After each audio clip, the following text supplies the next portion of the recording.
habíamos quedado. Bueno, estábamos analizando lo que era el multiplicador keynesiano. Y ya en lo conceptual, Keynes con su multiplicador rompe muchos conceptos de la lógica económica clásica y neoclásica. Por ejemplo, el ahorro dejó de ser una virtud y se convierte en un freno al crecimiento de la economía. Mientras más se ahorra, menos se crece, porque el multiplicador es más bajo.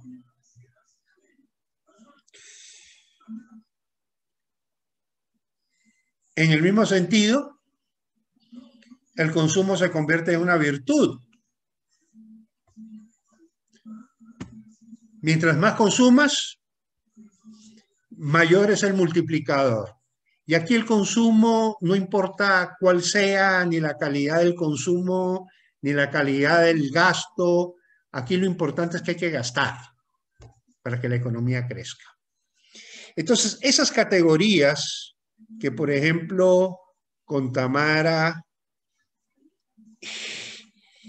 y contigo habíamos estado viendo, de la calidad de la educación, de la calidad de la salud, en un determinado momento todos esos elementos escapan a la economía y entran en otro terreno, ¿no? En el terreno de la política, en el terreno del discurso político, pero a nadie le importa, porque aquí lo importante es ejecutar el presupuesto para que la economía crezca conforme el gasto la impulse. Aquí la inversión tampoco importa la calidad de la inversión, porque el multiplicador no depende de la calidad de la inversión. Si la inversión es productiva o no es productiva, si aporta la productividad del país o no aporta la productividad del país, eso importa poco. Aquí lo único que importa es que el multiplicador sea alto para que los efectos de las políticas públicas sobre el ingreso sean los más efectivos posible.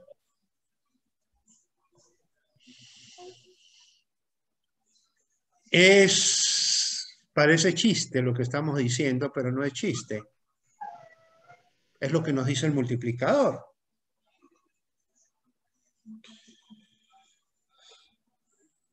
Pero lo que para mí me parece más trágico es que este discurso de Keynes pareció convencer al mundo entero. ¿Por qué? Porque le dio a los políticos el pretexto perfecto para meter uñas. Aquí lo importante no es ahorrar. Aquí lo importante es gastar. Y como al político le encanta gastar, porque siempre que gasta dice que lo está haciendo él de su bolsillo, jamás dice que es la plata de todos. Si no, mira lo que te estoy dando, ¿no? A la loncherita se le pone la foto del presidente, a la mochila se le pone la foto del presidente. En época de Jaime Roldós, que el intendente de policía era Abdalá Bucaram, pero que tenía muchísima influencia en el gobierno de Roldós, pues se les ocurrió repartir leche y le pusieron leche Roldós, con la foto de Jaime Roldós en la funda y leche. Toma leche Roldós. Y en la época de Abdalá se creó la marca de leche Abdalac, así como había Indulac, ¿no? El presidente de la República creó la leche Abdalac y la repartían con la foto de Abdalá Bucaram. O sea, aquí lo importante es que gastemos plata, porque mientras más plata gastemos, el país va a estar mejor. Y si hay robo, ¿qué importa que haya robo? No importa. Lo importante es que esto crezca.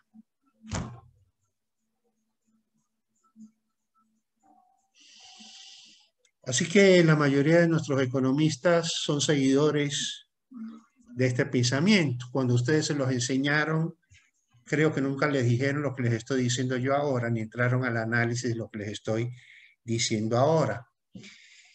Y los propios keynesianos, en el caso de Mundell y Fleming, por ejemplo, ellos reconocen una serie de limitaciones que tiene el multiplicador. Porque el multiplicador tiene limitaciones, y limitaciones siempre bien serias, pero en eso como que no pensamos mucho, ¿no? Bien, el tamaño, vamos más abajo.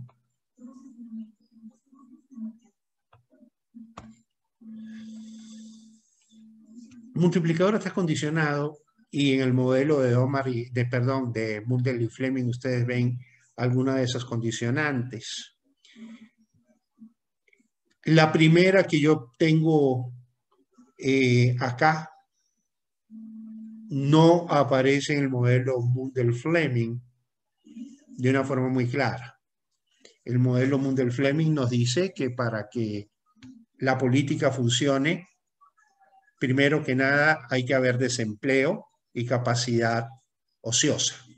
Es decir, tenemos que tener una economía que está por debajo de la restricción presupuestaria.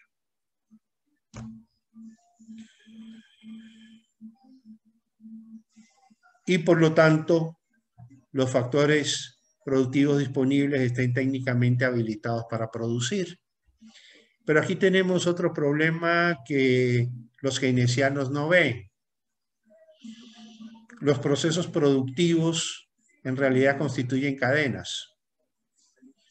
No es que yo tenga una fábrica y en esa fábrica lo hago todo.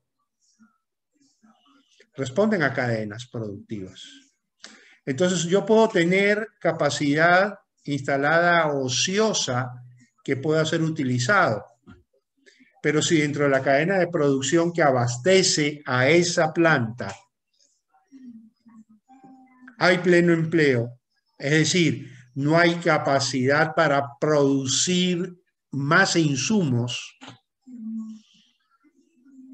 la demanda de los productos de esa industria puede crecer lo que sea a través de dinero que se inyecta, no va a poder aumentar la producción. Y no va a poder aumentar la producción no por su activo fijo, que está desocupado.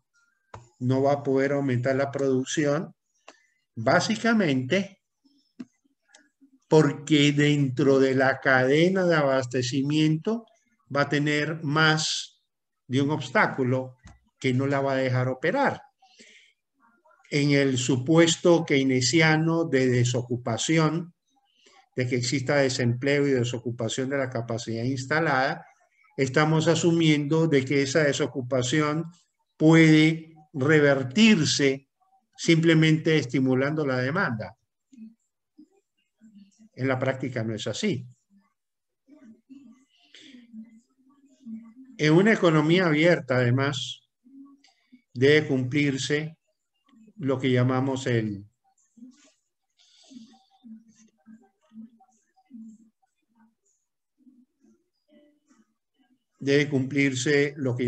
teorema Marshall-Lerner. Cuando ustedes vieron el modelo Mundell-Fleming, ¿les hablaron de Marshall-Lerner?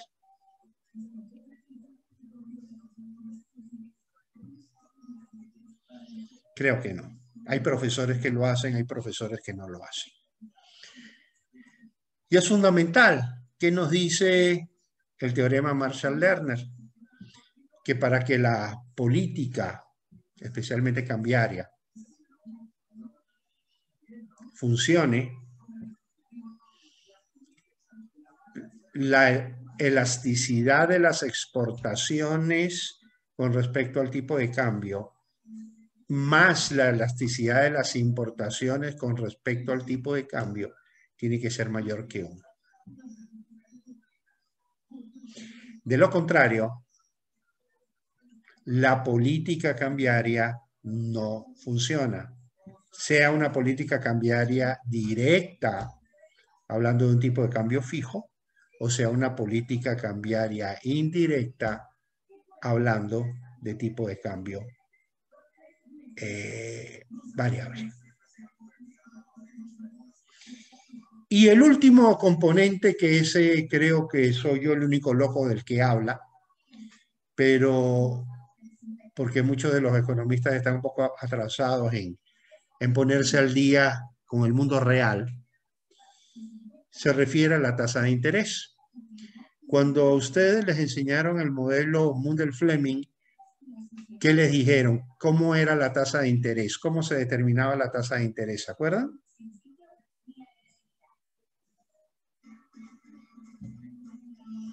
La tasa de interés era un dato que se tomaba de la tasa internacional. Es decir, la tasa de interés local tiende a igualarse a la tasa de interés internacional. Así, cuando la tasa de interés local sube, entran capitales del exterior atraídos por la tasa de interés más alta, y cuando la tasa de interés cae, salen capitales atraídos por el resto del mundo. El problema es que en este siglo XXI y en buena parte de finales del siglo XX hay un factor que no es tomado en cuenta cuando vemos el modelo Mundell-Fleming, y es el riesgo país. ¿Qué cosa es el riesgo país? Resulta que la tasa de interés que un país tiene con respecto al resto del mundo no es única. Es una tasa que refleja la opinión que el resto del mundo tiene sobre el riesgo que tienen las inversiones en ese país. Entonces no hay una sola tasa internacional que podríamos llamarla como la prime rate, que es la tasa norteamericana para los mejores clientes de la banca, o la tasa LIBOR, que es la que juega en el mercado inglés, o la tasa alemana.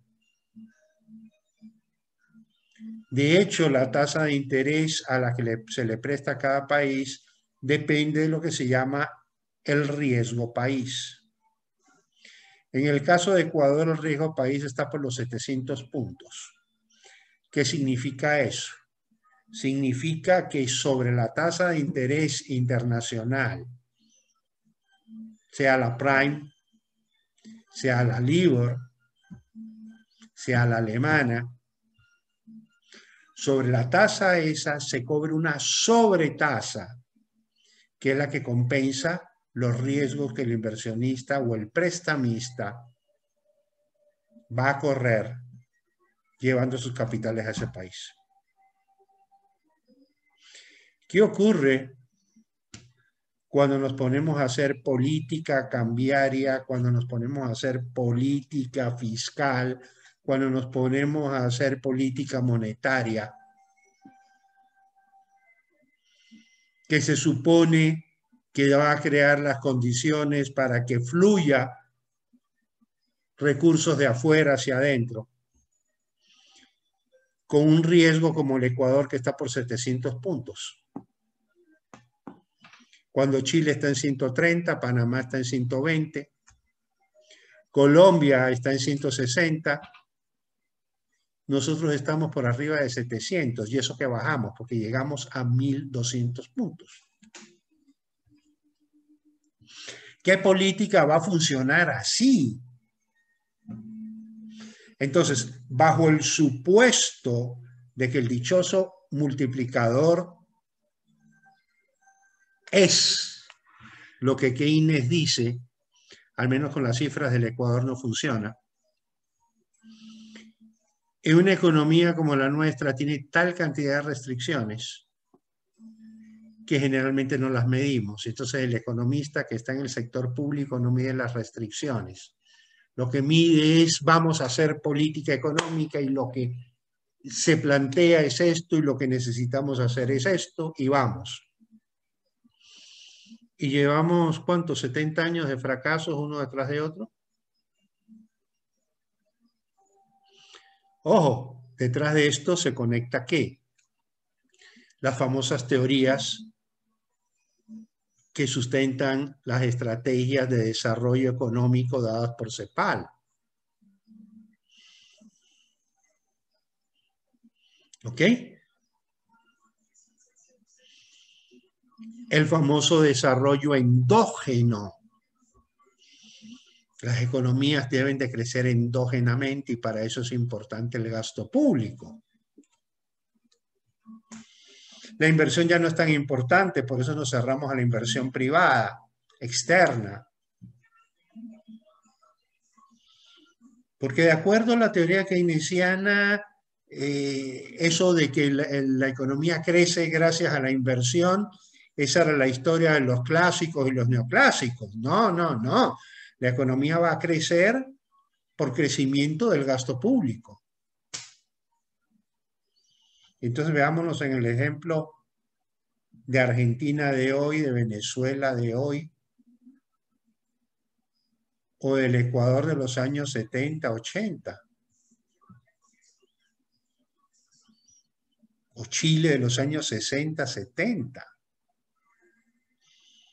o Perú en los años 70, 80, o Brasil, Uruguay, y todos los países sudamericanos con una hiperinflación del demonio. ¿Siguiendo qué cosa? Lo que nosotros todavía seguimos enseñando como que fuera la Biblia. ¿Estamos? Entonces, la idea no es destruirle lo que ustedes construyeron en su mente durante todos estos años. De alguna manera sí. Por eso les di otros videos, quería que los vieran después de que les explicara lo que les estoy explicando, pero es importante que de alguna manera ver esto con ojos críticos, porque por algún lado hay que romper lo que nos tiene hundidos. No sé, no recuerdo, creo que era Albert Einstein que decía que repitiendo la misma fórmula la misma fórmula equivocada, no vamos a tener buenos resultados o resultados distintos. O sea, si hasta ahora nos ha dado dolores de cabeza y nos ha hundido, pues es hora de que por lo menos veamos con ojos críticos lo que estamos haciendo. Bien, aquí hablábamos también sobre lo que era la restricción presupuestaria. Yo les recuerdo un poquitito de microeconomía, que es interesante ver lo que es la restricción presupuestaria. En una función de producción, que contamos con dos factores productivos, lo resumimos a dos para hacerlo en un plano, trabajo y capital, ¿no es cierto? El horizonte de producción está limitado por la existencia de estos dos factores. ¿Ok? Lo que está debajo de la restricción presupuestaria, que es el área de pleno empleo, es la zona donde la demanda es inferior a la oferta, es decir, se está produciendo más de lo que se puede demandar. Hay una subutilización de recursos. Aquí arriba ocurre al revés. Entonces, lo que Keynes plantea es, si estamos acá abajo, a través de un crecimiento artificial de la demanda, a través de la creación de demanda desde el Estado, especialmente con déficit presupuestario, con cargo al déficit presupuestario, podemos impulsar el crecimiento de la economía hacia el pleno empleo. Pero ¿qué es lo que hemos estado haciendo? Hemos querido ir más arriba, porque el multiplicador no dice tener límites. ¿Estamos?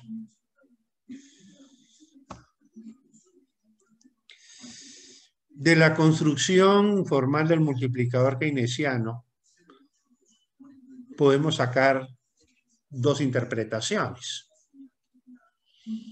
Una primera interpretación, que es la que tiene que ver con el pensamiento neoclásico, ¿no? ¿Qué cosa es lo que llamamos el multiplicador? Es decir, este factor que tenemos aquí. Uno menos propensión marginal al consumo. Si lo veo en esta perspectiva, el ingreso por la propensión marginal al consumo es igual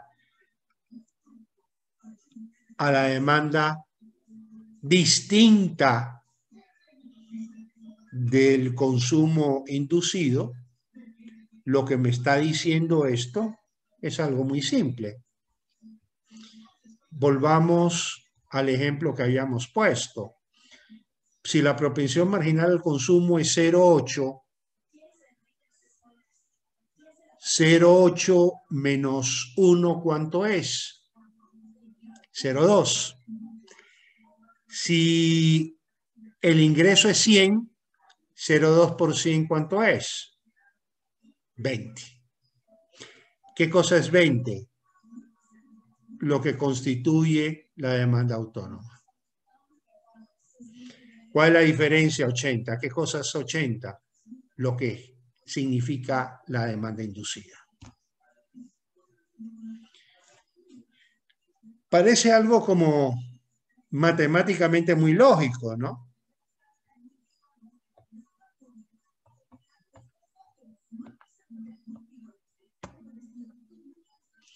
El ejemplo que les estaba diciendo.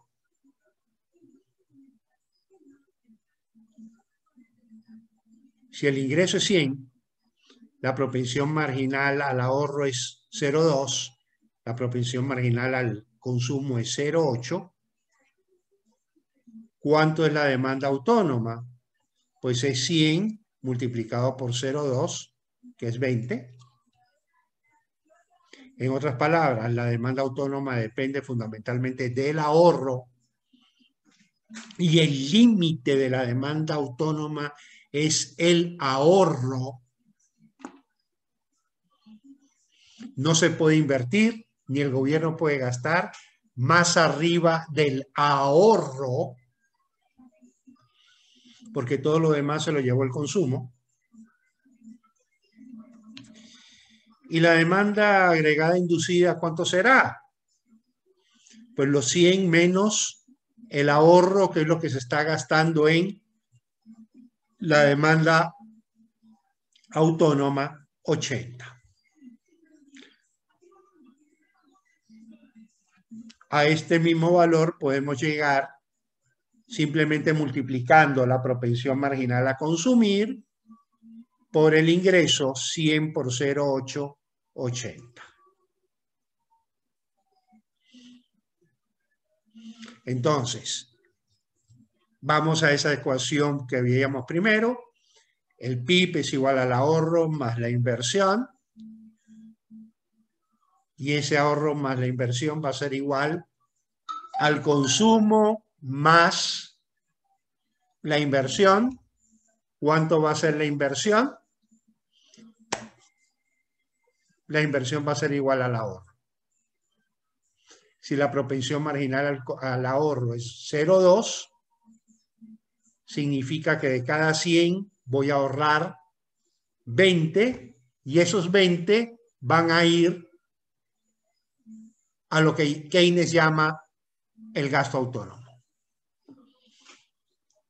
Así lo podemos interpretar. ¿Qué hace Keynes aquí? Keynes coge y despeja esta fracción. Y al pasarla al otro lado como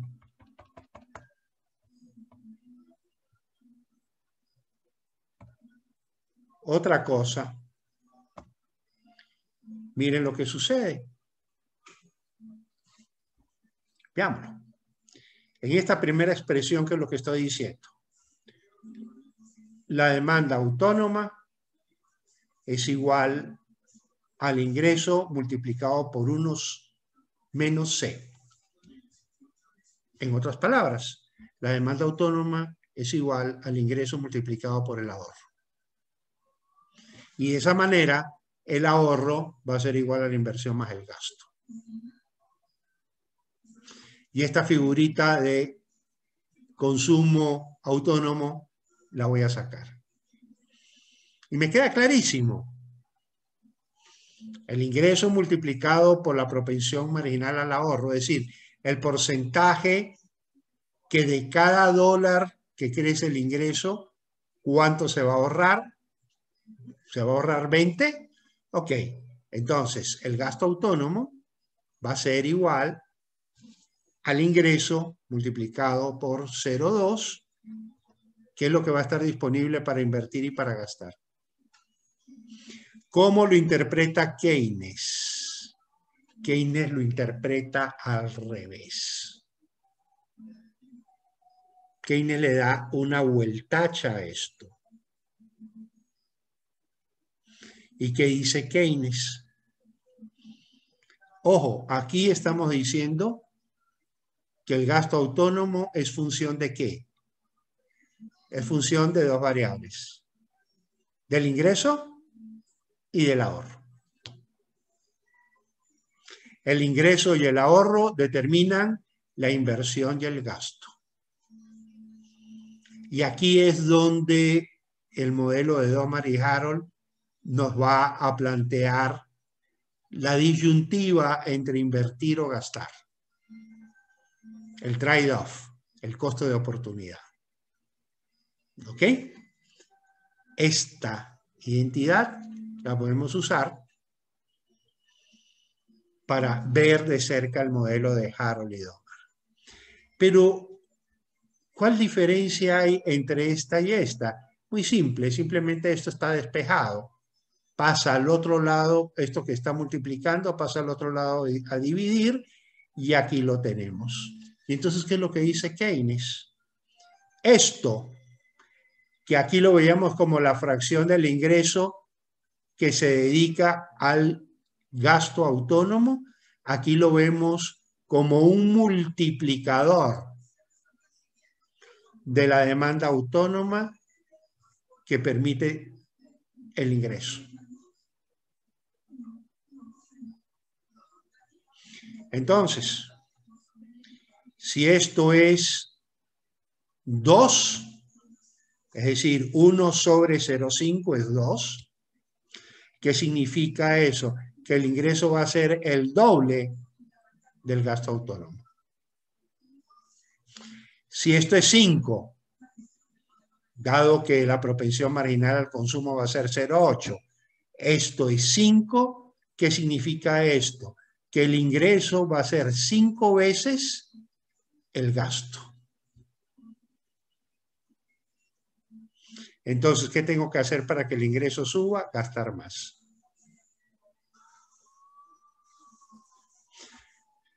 Dos visiones de una misma expresión matemática.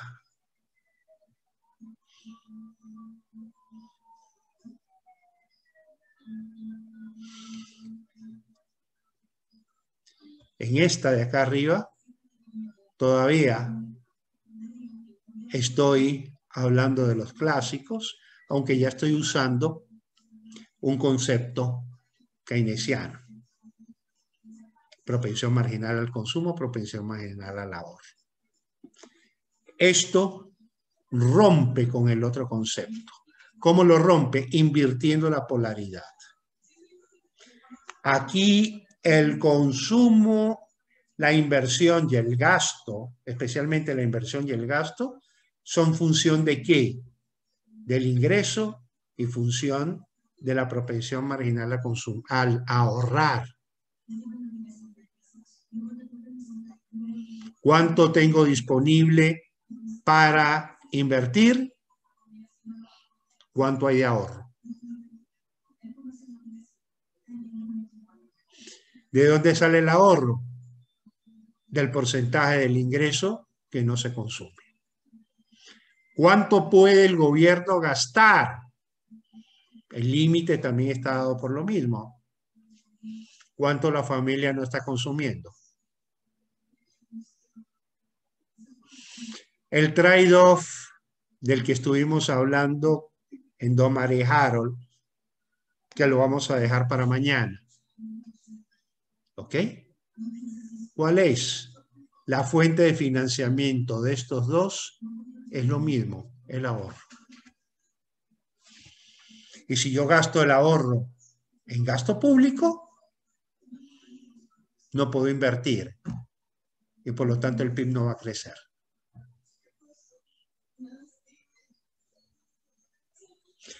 Si yo invierto todo, pero no gasto, probablemente no voy a tener un crecimiento de calidad que debería de tenerlo.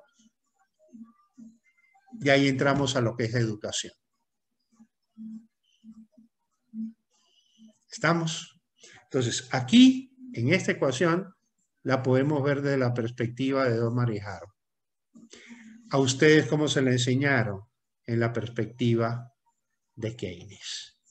Que es una perspectiva muy bonita, parece una perspectiva de película de Pinocho. Convertimos esto en la tierra donde todos los días son domingo y todos los días son fiesta. ¿Ok? Aquí no hay que invertir, aquí hay que gastar. Y aquí el que tiene que gastar es el gobierno. Y no te preocupes cuánto va a gastar, porque mientras más gasta, la economía crece más, o estaremos mejor. En esta visión de acá arriba, fíjense que la diferencia entre las dos, ¿cuál es? ¿Dónde colocamos esto que Keynes llama multiplicador? Keynes la coloca aquí, multiplicando esto. Los clásicos que no manejan este concepto es keynesiano, pero de alguna manera lo manejan intuitivamente cuando dicen que el ingreso solo crece por la inversión y la inversión está relacionada al ahorro. Viendo las cosas desde este punto de vista, el ahorro es positivo. ¡Viva el ahorro! En esta perspectiva, el ahorro es negativo, porque mientras más ahorro hay, menos dimensión tiene el multiplicador.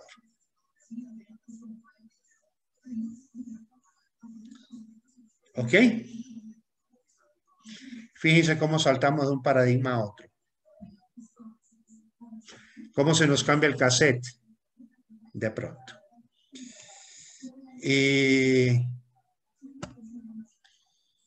Aquí no puedo reproducir esto, pero es un video de Milton Friedman, un video muy cortito, solamente tiene 3 o 4 minutos nada más, pero Milton Friedman precisamente comenta lo que les acabo de mostrar, o sea, la creación de Keynes hacia dónde nos lleva,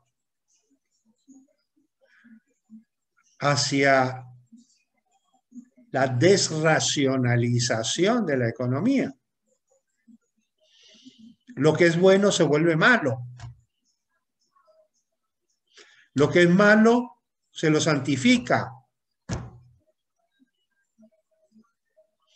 ¿Y por qué tiene tanto éxito? Porque los políticos es lo que necesitan. Un instrumento teórico que justifique sus acciones. ¿Qué es lo que más les gusta hacer a los políticos? Pues gastar plata. Plata que no es de ellos, por supuesto.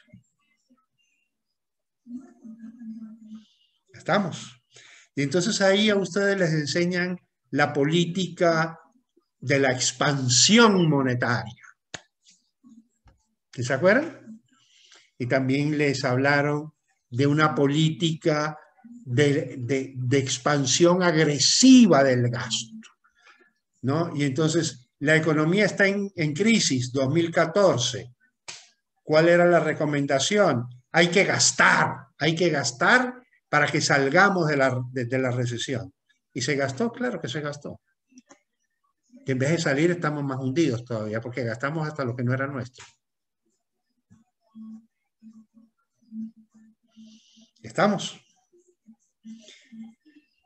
Bueno, chicas, mañana volvemos a conversar sobre el tema y damos la segunda parte de este enfoque de marco teórico. Mañana vemos lo que es Harold y Domar. Yo les recomiendo que entren al canal y vean los videos de Harold y Domar que hay ahí. Pero mañana le vamos a dar otro enfoque. ¿Ok? El enfoque que está en los videos es un enfoque bastante geométrico, muy formalizado geométricamente. Quiero darles un enfoque un poco diferente, más conceptual, que al fin y al cabo es lo que a ustedes les va a servir en su tesis. ¿Listo? Bueno, chicas, si no hay preguntas, cortamos, nos despedimos o tienen alguna pregunta. Métanse en YouTube, busquen Milton Friedman, critica Keynes, busquen un video que es muy cortito y véanlo. O sea, Keynes les dice básicamente lo mismo que yo les he mostrado a ustedes, solo que yo se los he mostrado dentro de la formalización del álgebra que usa Keynes para construir su teoría. ¿Estamos? Sí. Bueno, chicos. Listo.